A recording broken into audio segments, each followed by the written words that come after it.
우리 믿음의 선조들이 이 땅을 떠날 때 유언을 하는데 그 유언의 내용을 우리가 공통적으로 살펴보면 예수님 잘 믿고 살아있는 너희들끼리 화목하게 지내고 그리고 저 천국에서 만나자라고 할 것입니다. 먼저 이 땅을 떠나신 우리 선친도 예외가 아니었습니다. 오늘 본문을 보면 고린도후서 5장 18절부터 21절까지 동일한 단어가 5번에 걸쳐서 반복되고 있습니다. 화목, 화목, 화목, 화목, 화목하라 라는 말씀입니다. 예수 믿는 자가 누구인가 라고 질문한다면 화목자입니다.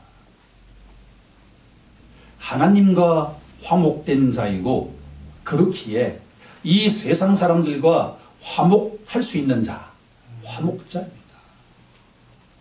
사도 바울이 영적 아들인 디모데와 함께 우리들은 어느 순간부터 살아계신 하나님과 화목한 자가 되었으니 여러분들도 이 편지를 받는 여러분들도 우리 교회에 있는 모든 성도들도 하나님과 화목하십시오 라고 권면을 받고 있고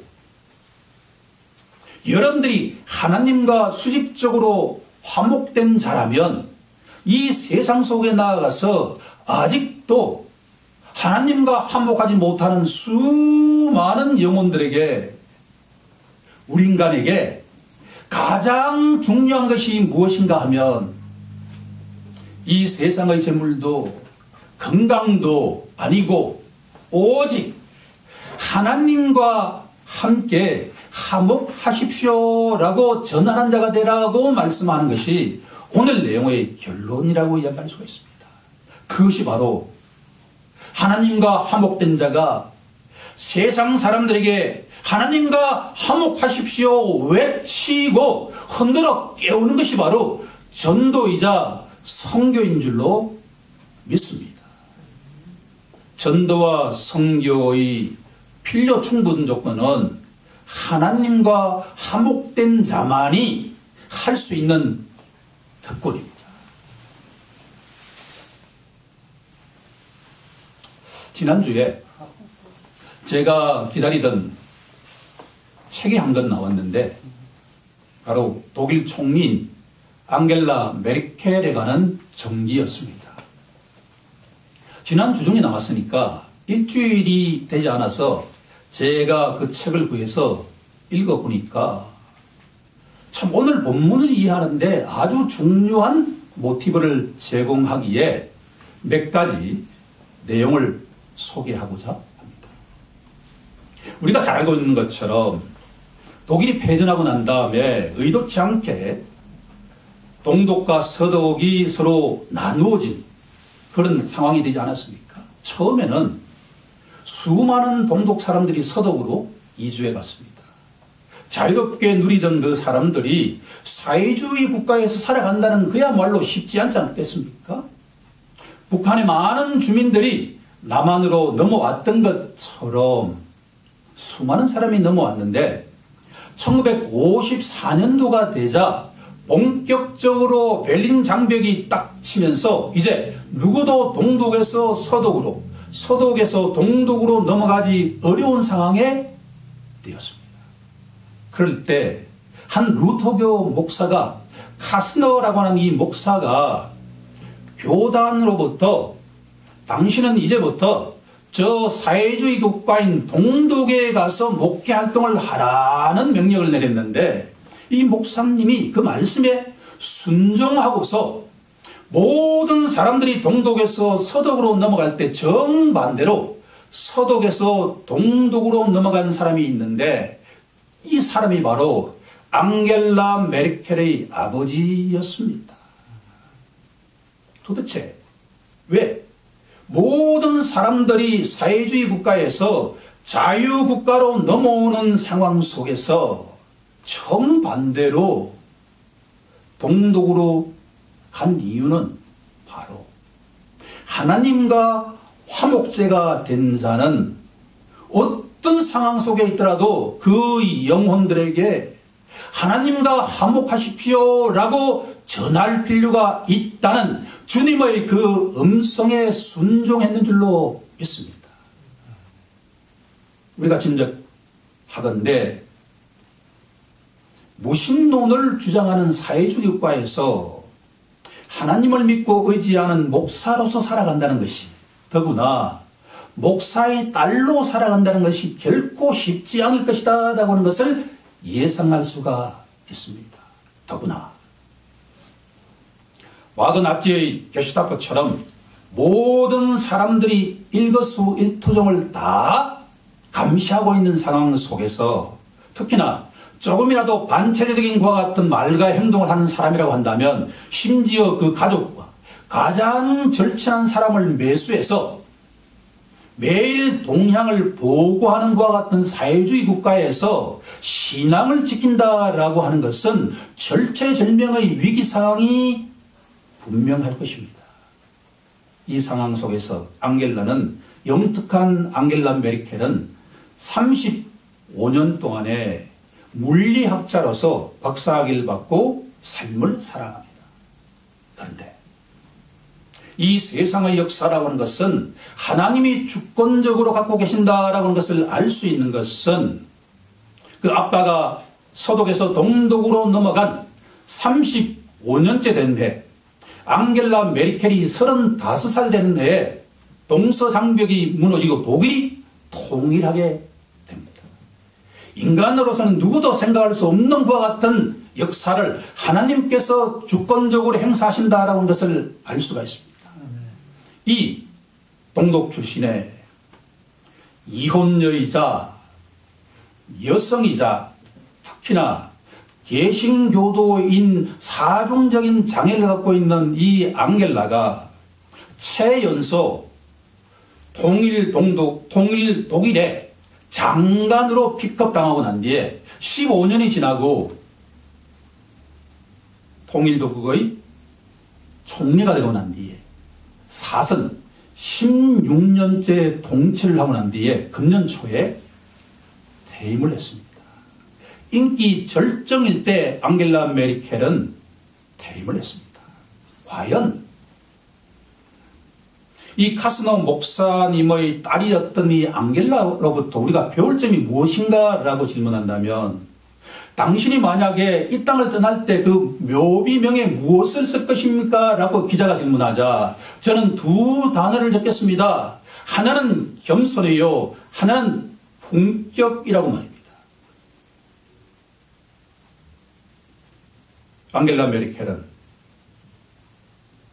정치하는 내내 사람들 앞에 겸손한 자가 되었습니다. 권력자가 국민들 앞에 겸손할 수 있는 유일한 계기는 하나님 앞에 서 있다라고 하는 것을 인정하는 자만이 국민들 앞에 겸손한 자가 되는 줄로 믿습니다. 하나님 앞에 자신이 아무것도 아닌 죄 많은 자였는데 용서받은 크리스찬으로서 살아갈 때만이 국민들 앞에 겸손한 자가 될 수가 있다라고 합니다. 더구나 이 앙겔라는 모든 사람들을 존대하는 것과 같은 마음의 자세를 갖고 있었습니다. 어떤 사람이라 하더라도, 심지어 트럼프라든가 푸틴처럼 권위주의인 리더십을 갖고 있는 자의 경우에도 그 사람의 말을 끝까지 경청하는 것과 같은 인내의 덕성을 갖고 있었습니다. 말을 듣는 내내 이 사람이 왜 이런 말을 할까를 추론하고, 이 사람이 지적하는 문제의 본질이 무엇인가를 지적하고, 가장 중요한 것은 뭐냐 그러면 당신과 나와 독일과 미국과 독일과 러시아가 합의할 수 있는 공통적인 대안을 제시하면서 설득해 가는 자였다라고 합니다. 이 책의 제목은 메르켈의 리더십인데 합의에 이르는 힘이라고 하는 부제가 달려 있습니다. 목사의 눈에 이 책을 읽고 난 뒤에 한마디로 말씀드린다고 한다면 바로 앙겔라 메르켈을 오늘날의 위대한 총리로 만든 것은 바로 모든 사람들이 동독에서 서독으로 넘어갈 때 그 아빠인 목사가 다른 모든 사람들이 가지 않는 그 좁은 길을 가라는 주님의 명령에 순종했던 그 아버지의 순종이 바로 35년간 이 앙겔라에게 몸으로 교육한 결과가 아닐까라는 생각을 해보았습니다. 우리 모두가 이 앙겔라의 아버지처럼 본인처럼 하나님과 화목자가 되어서 이 세상 속에서 하나님과 화목하십시오라고 전하는 우리 모두가 되길 간절히 축원하옵나이다. 오늘 말씀은 18절에 집중해 보고자 합니다. 18절에 보시면 모든 것이 하나님께로서 났다라고 되어 있습니다. 사도 바울은 이 말씀을 만물이 주에게서 나오고 주로 말미암고 주에게로 돌아갑니다 라고 해석하고 있습니다. 그렇습니다. 모든 역사의 주인공도 하나님이시고 이 땅에 우리 각자를 보내신 분도 하나님이시고 이 땅에서 우리가 주님이 주신 달란트를 가지고서 열심히 충성된 종으로 살아가게 하신 분도 하나님이시고 때가 되면 그 누구라도 우리 모두를 저 천국으로 데려가시는 분도 하나님이시다라고 사도 바울이 우리에게 선포하고 자신도 그렇게 인정하고 있다라는 말씀입니다. 그런데 화목이라고 하는 이 단어 속에 너무나도 중요한 내용이 있기에 오늘 저는 주일이 빨리 왔으면 좋겠다는 심정으로 오늘 이 자리에 섰습니다. 지금부터 화목이라는 단어 속에 들어가 있는 4가지의 내용을 주보를 참조하면서 하나씩 살펴보고자 합니다. 사람은 어떻게 보면 참 한편에서는 똑똑한데 사람만큼 어리석고 사람만큼 무지한 자가 없다라는 생각을 하지 않을 수가 없습니다. 제가 오늘 설교의 제목을 인간에게 가장 궁핍한 것이 무엇인가 라고 설정한 이유도 세상에 그렇게 똑똑하다라고 인정받는 자타가 공인하는 사람도 인간에게 가장 부족한 것이 무엇인가를 그렇게도 모를 수 있을까라는 질문 때문입니다. 첫 번째로 인간이 가장 모르는 것은 뭐냐 그러면 인간의 머리 위에 하나님의 진노가 놓여 있다라는 내용을 이 세상에 누구도 알지 못한다라는 겁니다. 첫 번째 갈로의 정답은 진노입니다.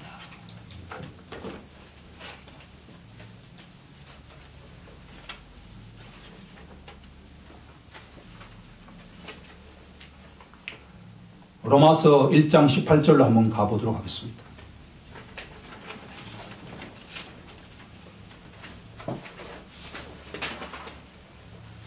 하나님의 진노가 불의로 진리를 막는 사람들의 모든 경건치 않음과 불의에 대하여 하늘로부터 나타나나니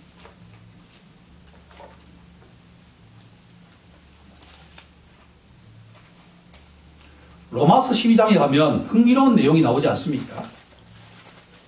너희가 원수를 하나님께 갚으려고 하지 마라. 너희가 원수를 갚지 않아도 악을 행하는 자는 계속 그 머리 위에 숯불을 둔다라고 하는 말씀이 있습니다. 그 말씀이 바로 이 세상에 아담의 후손은 이 인간들 머리 위에는 우리 눈에 보이지 않지만 하나님의 진노가 그 위에 임하고 있다라고 하는 것을 모른다라는 겁니다. 여러분들 우리가 레이저 안경을 끼면 우리 모든 뼈에 있는 것들이 다 보이듯이 우리 눈에는, 우리 육적인 눈에는 인간 머리 위에 하나님의 진노가 임해져 있다는 것을 안 보이지만 영적인 안경을 딱 쓰는 순간에 아담의 후손은 그 누구라도 하나님의 진노, 숯불이 그 위에 임하고 있다라고 하는 것을 알 수 있다. 이 말씀을 보다 분명하게 알려주는 성경 한 구절을 우리가 더 찾고자 합니다. 요한복음 3장 36절 말씀입니다. 찾아서 합독해 보고자 합니다. 신약성경 147쪽입니다. 요한복음 3장 36절 말씀입니다.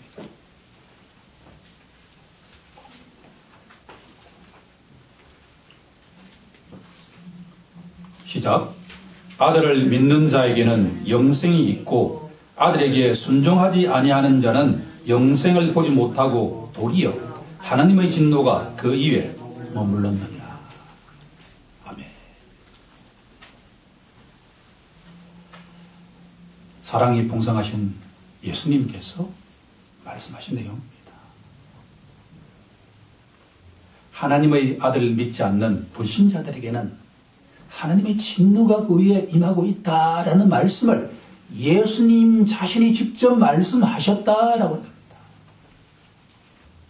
그러면 오늘의 화목이라고 하는 이 단어 속에 첫 번째로 인간이 해결해야 될 과제는 우리 각자의 머리 위에 있는 하나님의 진노로부터 어떻게 하면 벗어날 수 있는가라고 하는 것이 인간에게 가장 필요한 것이다라고 하는 겁니다.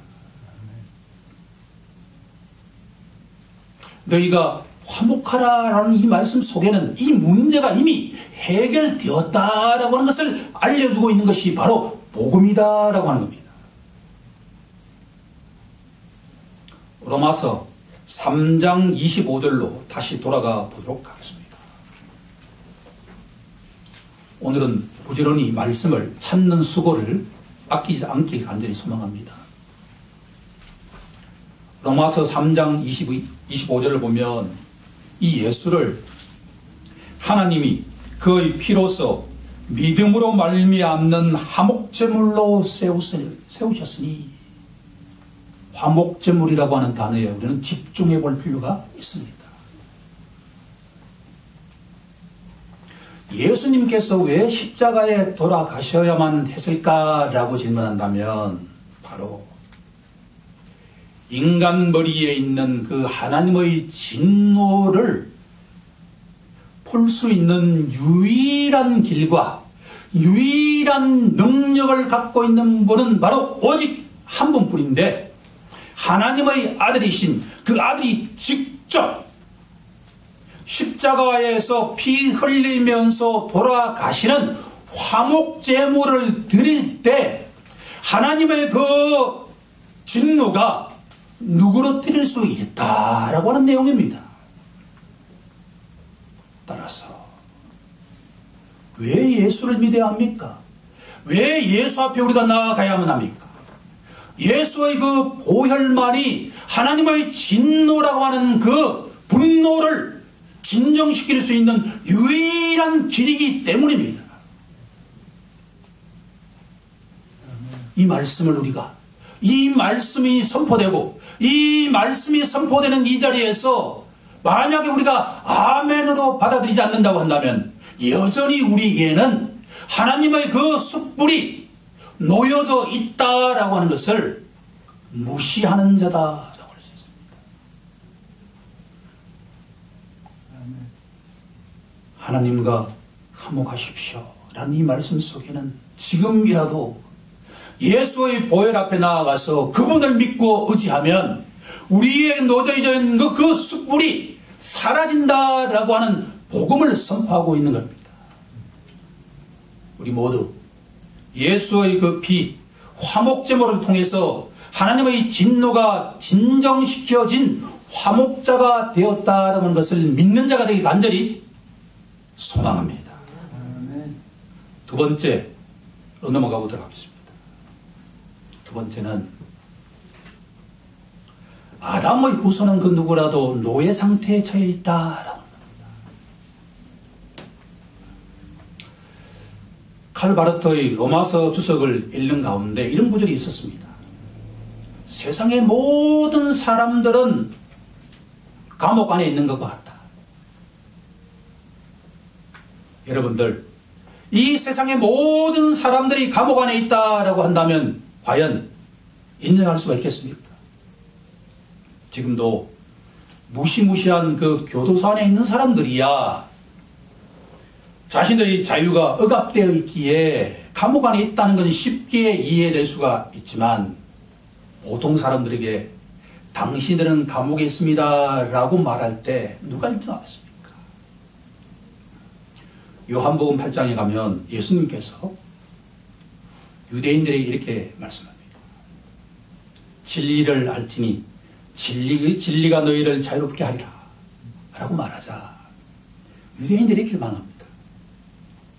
우리는 아브라함의 후손인데 우리가 노예가 된 적이 없는데 우리에게 뭐 자유롭게 하려 하느냐라고 질문할 때 죄를 짓는 자들은 다 죄의 종이다 라고 예수님께서 선포합니다. 그러면 노예 상태의 첫 번째 내용이 뭔가 하니 아담의 후손인 모든 사람들은 죄의 종, 죄의 노예 상태에 처해 있다라고 하는 것이 성령의 일관된 메시지입니다. 그러면 예수님께서 왜 저 천국에서 인간의 몸을 입고 이 땅에 오셔서 십자가에서 피 흘리시면서 왜 돌아가셨을까라고 질문한다면 바로 죄의 문제를 해결할 수 있는 유일한 분은 100% 인간이시고 100% 하나님이신 신인이라고 하는 유일한 한 분을 통해서만 죄사함의 역사가 가능하다라고 하나님께서 계획을 세워놓으셨기 때문입니다.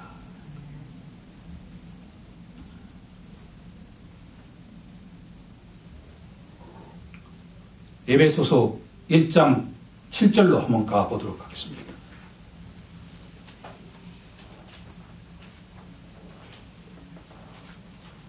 에베소서 1장 7절에 가면 우리는 그리스도 안에서 그의 은혜를 풍성함을 따라 그의 피로 말미암아 속량 곧 죄사함을 받았느니라.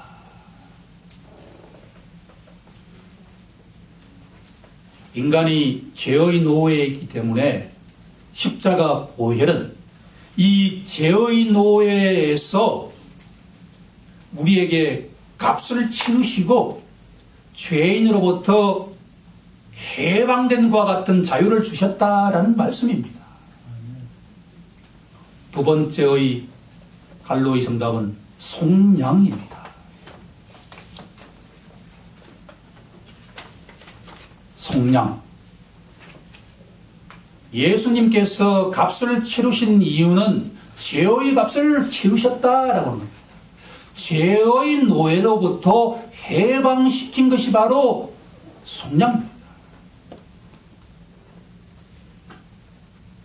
그런데 여기에는 더욱더 깊은 뜻이 담겨 있다라고 하는 것을 우리가 주목할 필요가 있습니다. 죄로부터 해방되면 모든 것이 끝나냐? 그렇지 않다고 성경은 우리에게 알려주고 있습니다. 한 구절 더 우리가 기억할 필요가 있는 것은 갈라디아서 3장 13절 내용입니다. 신약성경 305쪽에 가면 그리스도께서 우리를 위하여 저주를 받은 바 되사 율법의 저주에서 우리를 속량하셨으니, 여기 또 속량이라는 단어가 나오는데 이때 속량이라고 하는 것은 제사함을 뛰어넘어서 바로 저주에서 해방시켰다라고 하는 의미가 있다라고 하는 겁니다.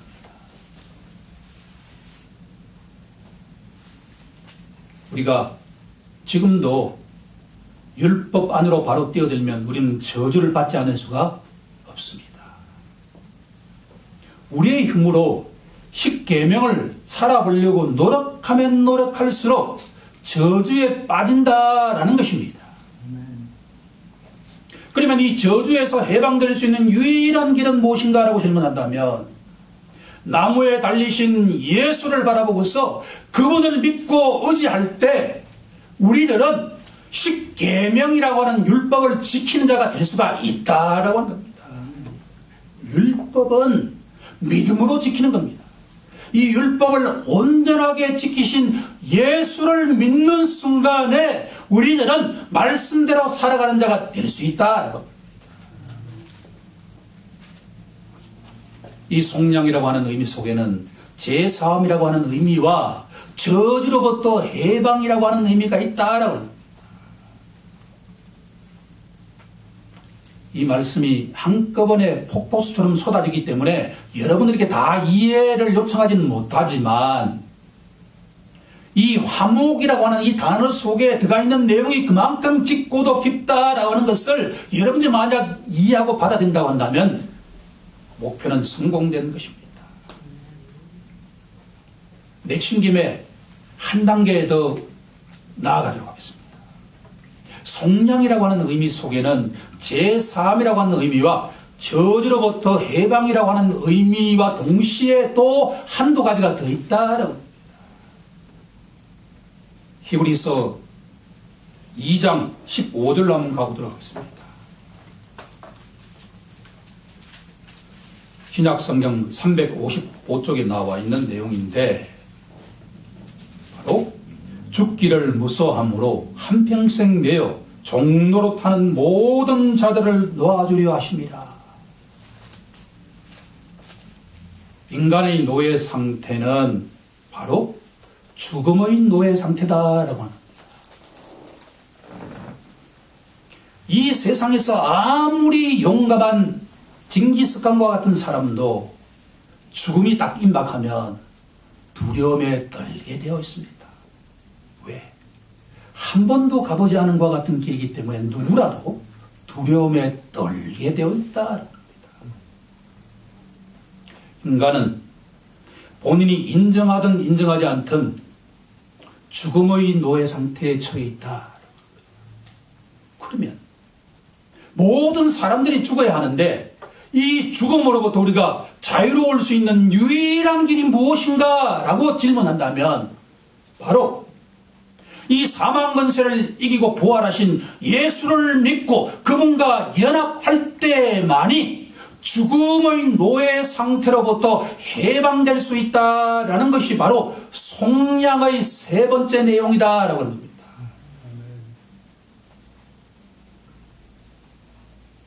속량의 마지막 내용이 무엇인가라고 질문한다면 죽음을 붙잡고 있는 세력이 있는데 바로 그 세력이 히브리서 2장 14절에 나와 있는 것처럼 죽음의 통하여 죽음의 세력을 잡은 자 곧 마귀를 멸하시며 예수 부활이 사망 권세를 이겼다라고 하는 것은 바로 악한 영적 세력인 마귀를 물리치셨다라고 하는 내용입니다. 속량의 마지막 내용은 인간은 누구라도 사탄의 종, 사탄의 노예 상태입니다. 이 종을 누가 해방시켜 주셨는가라고 하면 바로 부활하신 예수께서 그를 믿고 의지하는 자를 해방시켜 주셨다라는 내용입니다. 아무튼 우리들은 죄의 종 상태에서, 저주의 종 상태에서, 죽음의 종 상태에서, 마귀의 종의 상태에서 해방된 자가 바로 속량된 자다라고 이야기할 수가 있다는 겁니다. 자, 우리 세 번째로 한번 넘어가 보도록 하겠습니다. 세 번째는 우리가 잘 알고 있는 내용인데 바로 사람은 누구라도 하나님 앞에 불의한 자다. 하나님께서 아담의 후손은 누구라도 의롭자고 인정하지 않으신다라는 말씀입니다.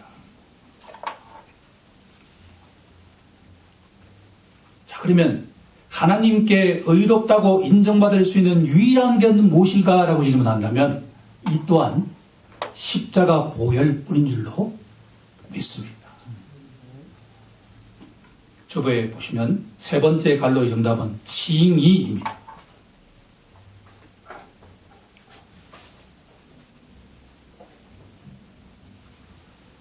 하나님께 의롭다고 인정받을 수 있는 유일한 길은 바로 믿음뿐인 줄로 믿습니다. 주보에 나와 있는 것처럼 로마서 3장 22절을 보면 곧 예수 그리스도를 믿음으로 말미암아 모든 믿는 자에게 미치는 하나님의 의인이 이름하여 그 유명한 이신칭의 교리입니다.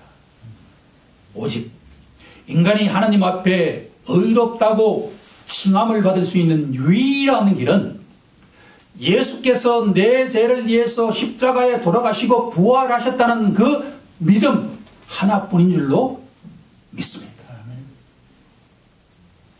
이제 마지막 네 번째 도착했습니다. 주님이 사랑하시는 성도 여러분,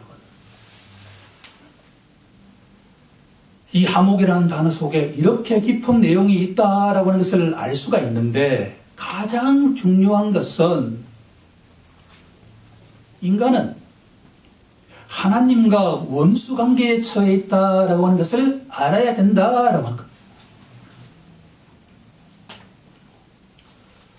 로마서 5장 10절에 가면 우리가 원수 되었을 때 예수님께서 우리 죄를 위해서 십자가에 돌아가셨느니라고 선포하고 있습니다.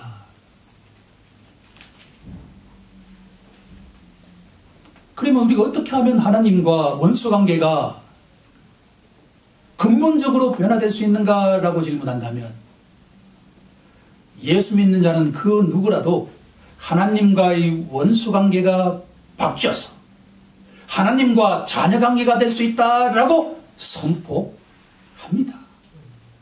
우리가 마지막으로 한 구절 더 찾길 원하는 성경 말씀은 로마서 8장 말씀입니다. 8장 15절 말씀입니다.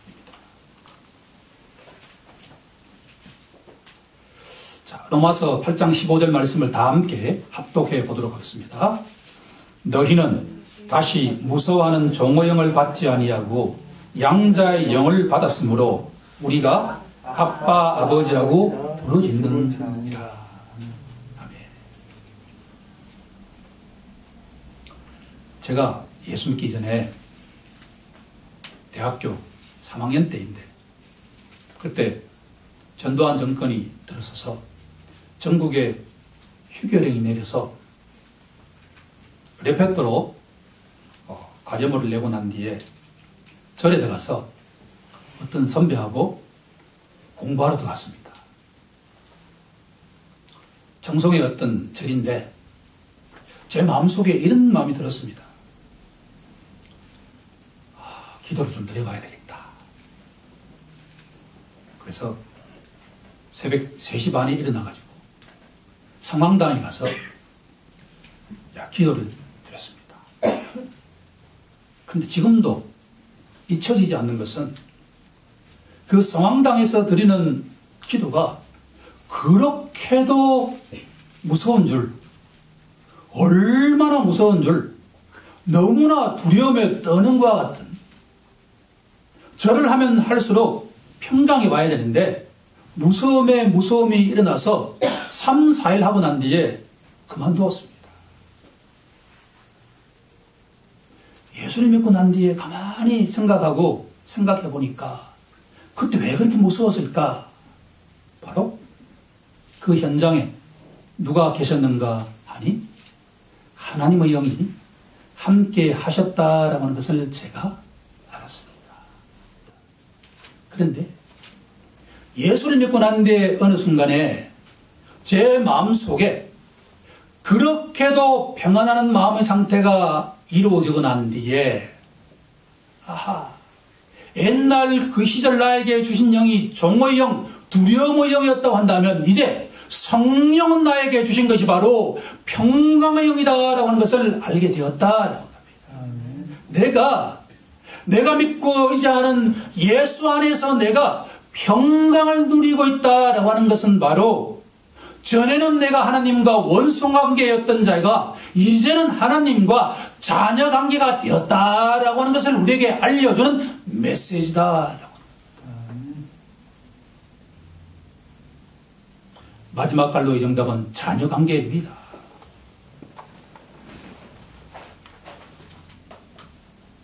오늘 우리는 화목이라고 하는 단어 속에 숨겨있는 인간에게 절대적으로 필요한 4가지 궁핍함에 대해서 살펴보았습니다. 이 4가지를 만약 우리가 분명하게 알게 된다면 화목자의 역할을 하는데 귀중한 재료가 된다라고 하는 것을 알 수가 있습니다. 세상 속에 있는 수많은 영혼들은 자신 위에 지금 하나님의 진노가 임하고 있다는 것을 절대적으로 모르는 존재다라고 하는 겁니다. 전에는 우리도 몰랐지만 예수 믿는 지금은 우리가 그 하나님의 진노가 화목제물 십자가 보혈을 통해서 해결되었다라고 한 것을 알리는 자가 되어야 할 것입니다. 두 번째, 세상 속에 있는 모든 사람들은 노예 상태에 처해 있다라고 선포하는 겁니다. 첫 번째는 죄의 노예 상태이고, 두 번째는 저주의 노예 상태이고, 세 번째는 죽음의 노예 상태이고, 마지막 4번째는 마귀의 노예 상태에 처해 있다. 이 4가지의 노예 상태에서 해방시키는 유일한 분이 바로 자신의 몸을 십자가에서 주신 그 예수 그리스도의 보혈만이, 그 속전만이 우리를 노예 상태에서 완전하게 해방시킨 자유인이 되게 하셨다. 이런 내용입니다. 예수 믿는 자가 누굽니까? 이 사중적인 노예 상태로부터 해방된 자, 프리맨, 그 자가 바로 예수 믿는 자다라고 하는 것을 알리는 겁니다. 마지막으로 세 번째로 인간이 처해 있는 것은 하나님께 의롭다고 절대로 인정받지 못하는 불의한 자였는데, 예수가 나의 죄와 우리 모두의 죄를 대신 지시고 3일 만에 부활하셨다는 것을 믿는 자에게 하나님께서는 저 천상에서 의롭다고, 의인이 되었다고 선포하고 계신다. 바로 이신칭의입니다. 마지막으로, 사람들은 누구라도 하나님과 원수관계에 처해 있다는 것을 선포합니다. 이 또한 긍휼과 사랑이 풍성하신 바로 주님의 보혈을 통해서 하나님과의 자녀관계가 되었다라고 하는 것을 선포하는 것입니다. 우리 모두 하나님과 화목한 자가 된 성도로서 세상 속에 나가서 이 모든 것을 알지 못하는 수많은 영혼들에게 하나님과 화목하십시오라고 외치는 주님의 종들이 되길 예수님 이름으로 간절히 축원합니다. 아멘.